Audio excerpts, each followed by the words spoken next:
En el verano de 1817, cuando el aire de Londres temblaba de calor y expectativa, Elisant aprendió con claridad cuán rápido la dignidad podía diluirse bajo el escrutinio público. Se mantenía al borde de los salones, donde las conversaciones se suavizaban al acercarse ella, donde la simpatía se disfrazaba de cortesía y donde cada mirada medía su valor en libras más que en principios. Su belleza se comentaba con cuidada moderación, como si la admiración misma pudiera resultar un insulto a sus circunstancias. Nacida en una familia antigua cuyo nombre aún abría puertas, ahora atravesaba esas puertas como invitada, cuya bienvenida dependía de la paciencia más que de la promesa. A los 24 años, Elisant poseía lo que la sociedad elogiaba en teoría y castigaba en la práctica: compostura, inteligencia y un orgullo demasiado silencioso para rogar. La muerte de su padre la había dejado al cuidado de parientes bien intencionados que hablaban con frecuencia de protección y rara vez de elección. Discutían su futuro como quien habla de una propiedad que requiere reparación urgente, lamentando la fortuna menguada mientras elogiaban la elegancia que aún podía salvarse. Elisant escuchaba, asentía y aprendía el costo del silencio. Fue en este clima de desesperación cortés cuando el nombre de Revenshaw entró en su vida, llevado por murmullos a la vez admirativos y cautelosos. El duque Alastair Revenshaw se mencionaba como un hombre apartado de la moda y la frivolidad. Una figura forjada en los escaños del Parlamento y en los informes de guerra más que en los salones de baile. A los 26 años había regresado de la larga sombra de las guerras napoleónicas con una reputación de brillantez sin mancha de escándalo y con una reserva que desalentaba la intimidad con la misma eficacia con que imponía respeto. Quienes decían conocerlo describían una mente afilada por la disciplina y un corazón sellado por la cautela. El matrimonio propuesto se le presentó a Elisant como la última benevolencia de la fortuna. La atención de un duque, aunque fuera de la índole más pragmática, prometía una seguridad fuera de discusión. Sus tutores hablaban de estabilidad, de posición restaurada, de gratitud debida. No hablaban de afecto. Elisant comprendía que el afecto era un lujo rara vez concedido a las mujeres cuyas circunstancias exigían remedio. Aún así, sintió un familiar apretón al pensar en pertenecer a un hombre cuya vida había sido moldeada por la autoridad, cuyo silencio pesaba más que el temperamento de otro hombre. Cuando lo encontró por primera vez a través de una recepción concurrida, notó la quietud que parecía rodearlo, como si el movimiento mismo se subordinara a su presencia. Observaba más de lo que participaba, su mirada era firme, evaluadora, y legible. No había crueldad en ella, pero tampoco calor. Elisant se sintió examinada no como un adorno, sino como una consideración, y esa distinción la inquietó más de lo que hubiera podido hacerlo una apreciación abierta. Sus primeros intercambios fueron breves y de una civilidad impecable. Ravenshaw hablaba con precisión, eligiendo las palabras como si fueran instrumentos, no adornos. Hacía preguntas que revelaban que ya había escuchado en otra parte, y ofrecía respuestas que no revelaban más allá de la intención. Elisant respondía con igual cuidado, protegiendo sus pensamientos mientras dejaba ver su ingenio.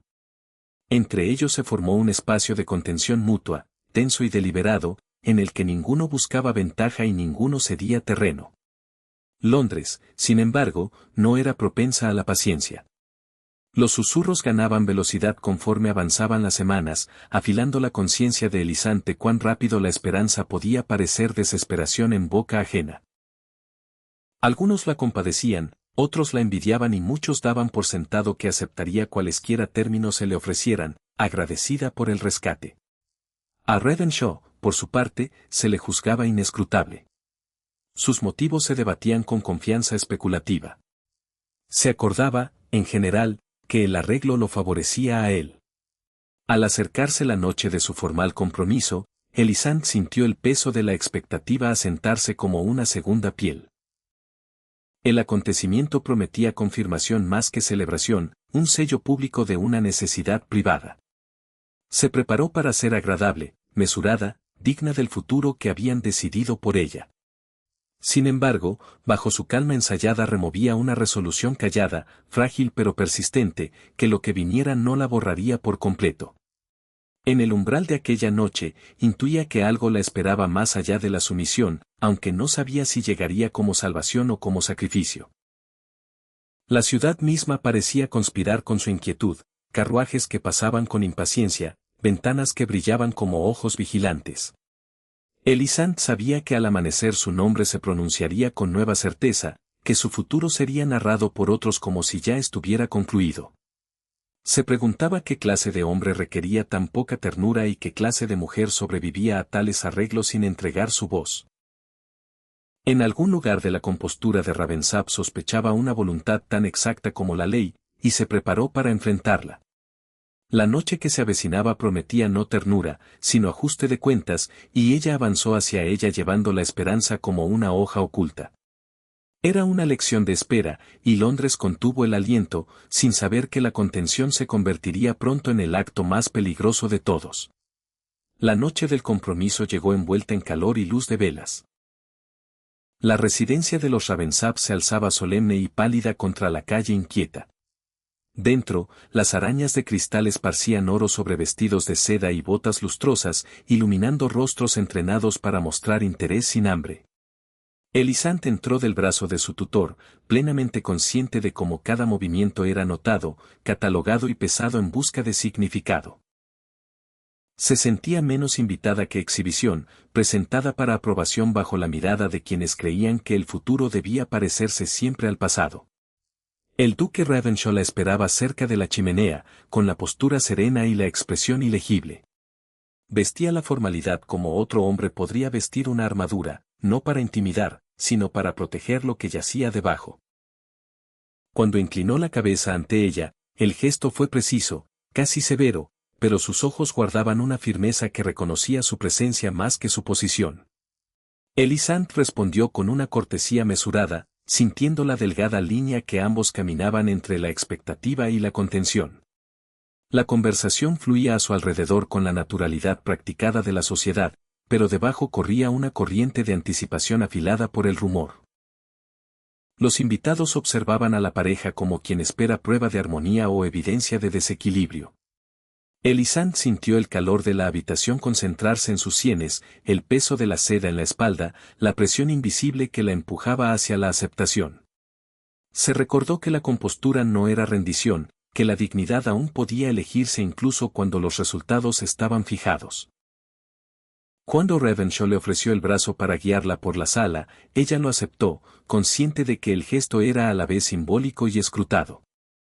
Su mano enguantada se posó en su codo, correcta en su colocación, pero cargada de implicación. Cada paso los acercaba al centro de la atención, donde los susurros se afilaban hasta convertirse en expectativa. Elisande sintió que los límites de la propiedad se estrechaban, dejándole la respiración corta en el pecho. Cuando se detuvieron bajo la araña, Ravenshaw se volvió ligeramente hacia ella y su mano se desplazó con una intención inconsciente. El guante rozó más de lo que la necesidad exigía, deteniéndose en el umbral de la costumbre. En ese instante Elisande comprendió cuán fácilmente el silencio podía confundirse con consentimiento, cuán pronto la quietud de una mujer podía reclamarse como permiso. Su resolución, frágil pero persistente, se alzó para enfrentar el momento. «Por favor, no me toque», susurró, con voz lo bastante baja para pertenecer solo a ellos. Las palabras temblaron, pero no flaquearon. «No soy su esposa». El aire entre ambos se detuvo. Elisande no se retiró ni levantó la barbilla en desafío. Simplemente esperó, con su dignidad equilibrada sobre la respuesta de él. A su alrededor la conversación continuó, ajena a la quieta fractura que se abría en el corazón de la sala. La mirada de Ravensab sostuvo la de ella. Una sorpresa parpadeó brevemente antes de que algo más profundo se asentara en su lugar. Lo que siguió desafió todas las expectativas grabadas en los huesos de la sociedad. Ravenshaw retiró la mano de inmediato, retrocediendo como si lo hubiera golpeado una claridad súbita. Se volvió, recorrió la reunión con autoridad serena y alzó la voz lo justo para imponer atención. Con cortesía definitiva despidió a la compañía, alegando fatiga y lo avanzado de la hora. La confusión se extendió en ondas, seguida de una obediencia a regañadientes mientras los invitados partían con la curiosidad afilada hasta el hambre. Cuando la sala quedó vacía, Revenshaw enfrentó de nuevo a Elisant, con la grandeza del escenario despojada por el silencio. Habló deliberadamente, midiendo cada palabra. Declaró que no se haría ningún reclamo sobre su persona ni sobre su obediencia hasta que ella lo eligiera libremente. Que su título no le otorgaba derecho alguno sobre su consentimiento. La declaración llevaba el peso de la ley y del desafío, una quieta rebelión contra la costumbre pronunciada sin adornos. Elisant escuchó, el asombro dio paso a una cautelosa gratitud que apenas se atrevía a reconocer. Al concederle ese espacio, Revenshaw se exponía al escrutinio y al riesgo, pero su expresión no revelaba arrepentimiento. Había, en cambio, una resolución afilada y austera, como si la contención misma fuera un principio que no traicionaría. Al día siguiente, el ton zumbaba de especulaciones. Algunos elogiaban su conducta como noble, otros la condenaban como teatro calculado. Elisant se vio recastada como manipuladora o como musa, sus intenciones diseccionadas por quienes nunca habían oído su voz. En medio del ruido llegó una sola carta, sellada con el blasón de Ravensab. Su contenido era formal, pero inconfundiblemente personal. No pedía gratitud ni exigía seguridad. Simplemente prometía paciencia y, al hacerlo, alteraba el curso de todo lo que aún estaba por venir. Elisant leyó la carta 2 veces y luego la dobló con cuidado, consciente de que tal paciencia era más rara que la pasión y mucho más peligrosa. La contención del caballero no había terminado el trato, lo había transformado en una pregunta que ninguno de los dos podía eludir. En algún punto entre el escándalo y el silencio había comenzado un nuevo duelo, medido no por la posesión sino por la resistencia, y Londres esperaba con avidez ver quién cedería primero. La respuesta, intuía ella, les costaría a ambos más que la reputación. Los días se alargaron en semanas y Londres se instaló en una calma vigilante, como si la ciudad misma estuviera al acecho del próximo paso en falso. Elisant transitaba sus rutinas con renovada conciencia, sabiendo que su nombre ahora llevaba una inflexión distinta al pronunciarse. Donde antes la piedad suavizaba las voces, ahora las afilaba la curiosidad. Ya no era solo la mujer a la que había que salvar, sino la mujer involucrada en un misterio que nadie lograba explicar del todo. El duque no buscaba su compañía con prisa ni se retiraba a la ausencia. En cambio, comenzaron a llegar cartas a intervalos deliberados y contenidos. Estaban escritas con letra precisa, de tono formal, sin embargo, bajo el lenguaje mesurado yacía una atención que se sentía inconfundiblemente personal. Ravenshaw escribía de debates parlamentarios, de la quieta fatiga que seguía al deber público y, ocasionalmente, de libros que consideraba dignos de releer. No escribía de deseo ni de expectativa, y esa omisión atraía a Elisant con más fuerza de la que habría tenido cualquier declaración abierta. Ella respondía con igual cuidado, sorprendida de cuán fácilmente sus pensamientos se moldeaban en tinta. Escribía de jardines entrevistos desde las ventanillas de los carruajes, de música medio oída a través de puertas abiertas, de preguntas que había aprendido a no formular en voz alta. Con cada intercambio emergía un patrón gobernado por el respeto más que por la urgencia. La ausencia de presión se volvía su propia presencia, sentida con intensidad en cada línea. Cuando se encontraban en persona era bajo vigilancia atenta, pero el mundo parecía retirarse. En esos momentos Revenshaw escuchaba como si cada palabra importara, su atención era indivisa, sus respuestas reflexivas más que persuasivas. Elisant se descubría hablando con una honestidad que durante mucho tiempo había reservado para el silencio. Notó cuán rara vez hablaba de sí mismo y cuán cuidadosamente evitaba el sentimiento, como si la emoción fuera una moneda demasiado valiosa para gastarla a la ligera. Poco a poco afloraron fragmentos de su pasado, nunca ofrecidos como confesión sino como contexto.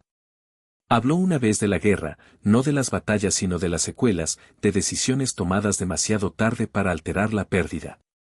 Mencionó amistades terminadas por la ambición y alianzas formadas por necesidad más que por lealtad. Elisant comprendió entonces que su reserva no era indiferencia, sino disciplina forjada por las consecuencias. El escrutinio de la sociedad no aflojaba. Los rumores se desplazaban y se multiplicaban, algunos sugerían manipulación, otros debilidad. Los asociados políticos de Ravensab se inquietaban, advirtiéndole contra la apariencia de dejarse gobernar por el sentimiento. Elisant se enteró, por implicaciones cuidadosas, de que su presencia ahora significaba riesgo para él. La revelación la desconcertó, porque se había acostumbrado a ser siempre aquella cuyo futuro era precario. Una tarde, durante un paseo mantenido a distancia adecuada, Revenshaw se detuvo junto a una balaustrada de piedra que dominaba un jardín formal. Su expresión era serena, pero algo en su quietud señalaba intención. Habló entonces con una franqueza que la sobresaltó, admitiendo que la contención no había sido el camino más fácil. Confesó que la expectativa lo habría protegido, que la sumisión habría preservado alianzas. Elegir lo contrario, dijo, era invitar complicaciones que durante mucho tiempo había evitado. Elisant escuchó, su compostura se tensó al reconocer la magnitud de su elección. En respuesta habló de sus propios temores, del silencioso borramiento que había presenciado en la vida de otras mujeres, de cuán fácilmente el matrimonio podía volver invisible a una persona. Le dijo que la gratitud, cuando se exigía, podía sentirse indistinguible de la obligación. Las palabras salieron con un temblor de vulnerabilidad que no intentó ocultar. El espacio entre ellos se mantuvo, cargado e irresuelto. Ravenshaw no se acercó ni se retiró. En cambio, reconoció su miedo sin contradecirlo y, al hacerlo, le otorgó legitimidad. Días después llegó un documento con su sello que esbozaba arreglos revisados que salvaguardaban su independencia. No era un gesto de romance, sino de consecuencia, uno que provocó inquietud inmediata entre quienes tenían interés en su autoridad. La reacción fue rápida. Los susurros se endurecieron hasta convertirse en advertencias y la preocupación rozó la censura. Elisant sintió que el costo de su decisión se volvía más pesado, y ese conocimiento pesó sobre ella con una fuerza inesperada. Se le había dado espacio para elegir, y en esa libertad residía una responsabilidad que nunca antes había poseído. Conforme el verano se profundizaba, Elisant se detuvo una noche ante su ventana. El murmullo de la ciudad subía como el oleaje lejano. Comprendió que la pregunta que se le planteaba ya no era si podía aceptar los términos de Ravensab, sino si podía soportar las consecuencias de su contención. Su vínculo, forjado en paciencia y riesgo, exigía algo más raro que la sumisión, exigía un valor igual al de él. El pensamiento la afirmó incluso mientras la inquietaba, porque entendía que la siguiente elección no estaría moldeada solo por la supervivencia. Los definiría a ambos, y el quieto entendimiento entre ellos ahora esperaba una prueba que ninguna carta podría suavizar. La reunión final se anunció no como celebración sino como necesidad, un momento en que la incertidumbre debía comprimirse hasta convertirse en decisión. Elisant llegó con una compostura ganada más que heredada, consciente de que aquella noche definiría su posición más que cualquier promesa hecha hasta entonces. La sala contuvo el aliento a su alrededor, porque ya no era solo observada, sino anticipada, como si su elección pudiera confirmar o desmentir cada predicción murmurada. Ravenshaw permanecía apartado, su presencia serena en medio del murmullo inquieto. El tiempo lo había alterado sutilmente, no suavizando su reserva sino afilando su propósito. Había soportado semanas de escrutinio, resistido consejos que urgían corrección y rechazado cada retirada conveniente. Cuando miró a Elisant no había reclamo en su mirada, solo reconocimiento, como si admitiera la gravedad de lo que se le pedía decidir. La presión se concentró desde todos lados, cuidadosa e insistente. Los tutores de Elisant hablaban de prudencia, de la sabiduría de aceptar la seguridad mientras aún se ofrecía. Otros insinuaban alternativas, caminos más silenciosos que prometían comodidad sin controversia. Cada sugerencia llevaba la misma petición subyacente. Que eligiera la facilidad sobre la integridad, la resolución sobre la verdad. Ella escuchó sin interrumpir, sabiendo que ninguno de ellos entendía la naturaleza de lo que estaba en juego. Cuando Ravenshaw finalmente se dirigió a ella no fue para persuadir. Habló con claridad deliberada, liberándola de toda obligación con palabras que no contenían rastro de resentimiento. Le dijo que no le debía nada, que su contención había sido elección suya solamente y que ella debía decidir sin considerar su pérdida o su ganancia. Al hacerlo colocó el poder final no en su título, sino en las manos de ella. El silencio que siguió no estaba vacío, sino expectante. Elisande sintió el peso de todas las miradas, pero su atención se concentró hasta que solo quedó Ravensab. Comprendió entonces que el consentimiento, una vez otorgado libremente, podía convertirse en una fuerza más poderosa que el deber. Dio un paso adelante, no con prisa sino con intención, y habló con una firmeza que incluso a ella misma la sorprendió. Le dijo que lo elegía no por su protección ni por su posición, sino por el espacio que le había dado para seguir siendo ella misma. Reconoció el costo de su contención y aceptó el riesgo que ello imponía a ambos. Sus palabras fueron simples, sin adornos de sentimiento, pero llevaban la fuerza de una decisión irrevocable. Al elegirlo, elegía una incertidumbre moldeada por el respeto en lugar de una certeza impuesta por la costumbre. La reacción fue inmediata y dividida. Algunos rostros reflejaban aprobación templada por el asombro, otros, incredulidad bordeada de desaprobación. Ravenshaw lo recibió todo con la misma compostura que lo había definido desde el principio. Cuando respondió a Elisande, su voz fue baja, pero atravesó la sala. Prometió sociedad en lugar de posesión y, al hacerlo, se ató a sí mismo con la misma firmeza que cualquier voto habría logrado. Su unión procedió sin excesos, marcada por una formalidad que ocultaba un cambio profundo. Los términos de su matrimonio llevaban la impronta de la deliberación más que de la concesión, y aunque algunos cuestionaron su sabiduría, nadie pudo negar su rareza. Elisande entró en su nueva vida sin renunciar a su voz, y Ravenshaw aceptó un futuro remodelado por la elección más que por el mando. En las semanas siguientes Londres se adaptó como siempre lo hacía, transformando el escándalo en historia y la historia en leyenda. Algunos hablaron de locura, otros de innovación. Sin embargo, la verdad residía más quieta en las negociaciones cotidianas de dos personas que se habían elegido sin ilusiones. Su matrimonio no estuvo libre de desafíos, pero se anclaba en un reconocimiento mutuo de que el poder, una vez compartido, podía transformarse. Elisande aprendió que la dignidad, cuando se preserva, puede florecer incluso dentro de la restricción. Y Ravensab descubrió que la contención no tiene por qué disminuir la autoridad, sino redefinirla. Juntos navegaron un mundo que observaba de cerca, esperando el fracaso o la prueba. Lo que ofrecieron en cambio fue una resistencia moldeada por el respeto, una unión construida no sobre la conquista, sino sobre el consentimiento. Conforme el verano declinaba y la atención de la ciudad se desplazaba, su historia se asentó en la memoria, narrada en tonos más bajos. Se recordaba no por la pasión exhibida, sino por la paciencia ejercida, no por el desafío gritado, sino por el principio sostenido. Y en ese recuerdo algo sutil cambió, como si la posibilidad misma se hubiera ensanchado. Elisande reflexionaba a veces sobre la noche en que susurró su negativa, maravillándose de cómo un solo límite había alterado su destino.